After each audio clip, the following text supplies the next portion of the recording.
Okay, folks, in today's video, we're looking at how we expand single brackets, so how we multiply out single brackets. Okay, so question number one.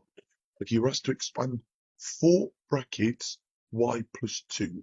So I do 4 times the y and then 4 times 2. So 4 times y makes 4y, and then 4 times positive 2 or plus 2 makes plus 8 or positive 8. Essentially, all the terms outside the bracket are being multiplied by all the terms here inside the bracket, okay? So we do 4 times y, which is 4y, and then 4 times 2 is 8. So our final answer just reads 4y plus 8 or 8 plus 4y. Either answer would suffice, okay? So times everything outside the bracket by all the terms inside the bracket, okay? Thank you very much.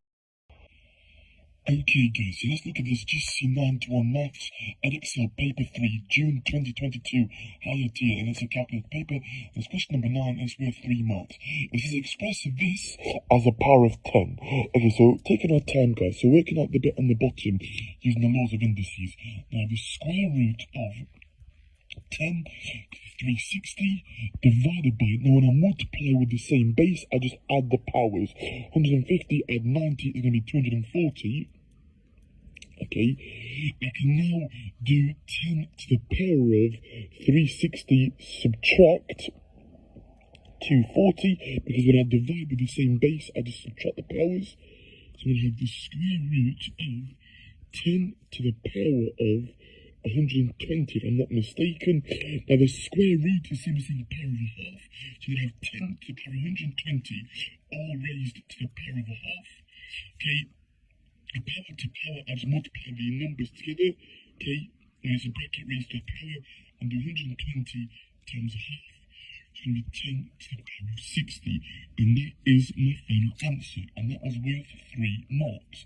So the final answer is 10 to the power of 60. Now it is a calculator paper, so you can actually enter it in the calculator, obviously showing your full workings. The laws of indices state that if I multiply with the same base, I'm going to add the powers. So I add the powers, and I divide with the same base, and then subtract the powers. Okay, so this is where my workings have come from. 150 plus 90 is 240. Okay, when I'm dividing with the same base, okay, it's division here. Dividing the whole thing. Okay, when I divide, you subtract the powers. Okay, and when I get the square root of 10 to the 120, remember square root in maths is the same as saying that whatever it is to the power of a half. Okay, so learn that for your exam, guys. Hopefully that makes sense. Okay.